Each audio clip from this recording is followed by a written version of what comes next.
Hey everyone, and welcome back to the channel. Today we're diving into a story that hits close to home for many.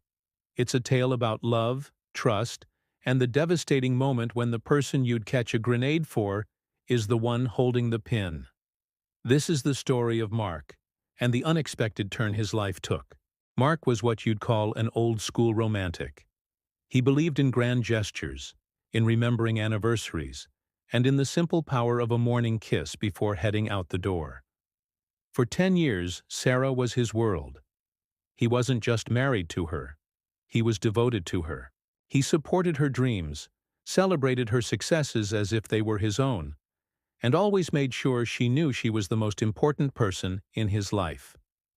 For Mark, their love story was a fortress, built brick by brick with shared memories and mutual respect.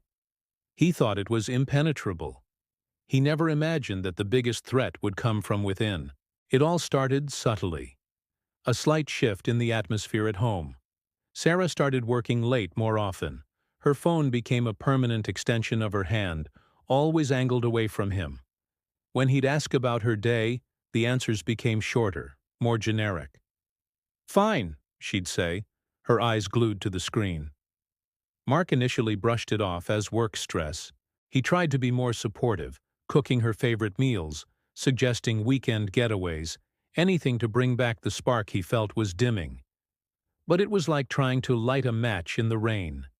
His efforts were met with a polite but distant smile that never quite reached her eyes. The unease in Mark's gut grew into a knot of anxiety. He started noticing things he couldn't ignore.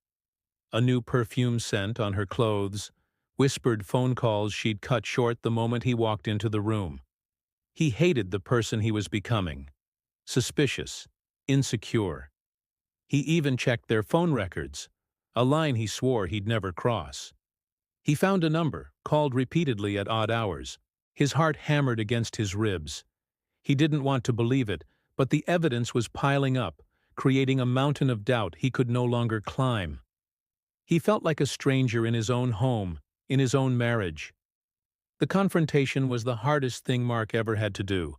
He sat Sarah down one evening, his voice trembling as he laid out his fears. He watched as her face, the face he had memorized and adored for a decade, shifted from confusion to defensiveness, and finally, to a cold, hard resignation. The truth came out, not in a torrent of remorse, but in a quiet, detached confession. There was someone else. The words hung in the air, heavy and suffocating. For Mark, it wasn't just the betrayal that broke him. It was the casual way she delivered the final blow to their shared history. It was as if their 10 years together were just a chapter she was ready to close, without a second thought. In that moment, Mark's world didn't just crack. It shattered into a million pieces. The woman he loved most, the one he built his entire future around, was the one who single-handedly dismantled it. The pain was physical. He felt a hollowness in his chest, a profound sense of loss that went beyond just losing a partner. He had lost his best friend, his confidant, and a part of himself. The fortress he thought was so strong had crumbled, and he was left standing alone in the ruins, wondering how he could have been so blind. The days that followed were a blur of sleepless nights and numb, empty hours. Picking up the pieces felt impossible. Every corner of their home held a memory. Every song on the radio seemed to mock him with lyrics of love and forever. Friends and family rallied around him, offering words of comfort, but their voices sounded distant. How could they understand the depth of his pain? He had given all of himself to one person, only to have it thrown back in his face. He felt foolish, naive, and completely broken. The betrayal had planted a seed of doubt in him, making him question not just Sarah, but his own judgment, his own worth. But slowly, very slowly, a flicker of something new began to ignite within him. Resilience. He started small. He rearranged the furniture, packed away the photos, and started reclaiming his space, both physically and emotionally. He reconnected with old friends he had lost touch with, rediscovering hobbies he had set aside. He joined a gym, not just for his body, but for his mind. Each drop of sweat was a release, a small victory over the sorrow that had consumed him. He began to see that his identity was not solely defined by his relationship with Sarah.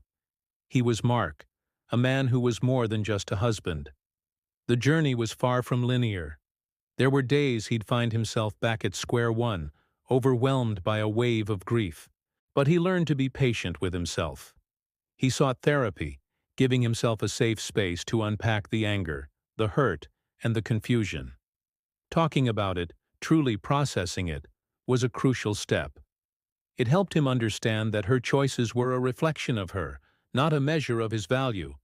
He began to forgive, not for her, but for himself. Forgiveness was the key that unlocked him from the prison of bitterness. Today, Mark is a different man. He's stronger, more self-aware, and more appreciative of the genuine connections in his life. He learned that the deepest betrayals can sometimes lead to the most profound self-discoveries. He found strength in his vulnerability, and realized that his capacity to love so deeply wasn't a weakness, but a strength. His story isn't just about a broken heart. It's about the incredible power of the human spirit to heal, to rebuild, and to find a new path forward, even when the old one is completely destroyed.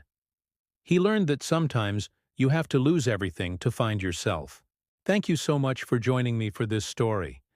If you've ever experienced something similar, please know you're not alone, and there is light on the other side. If this resonated with you, a like and a subscribe would mean the world. It helps us continue to share these important stories. Until next time, take care of yourselves and each other.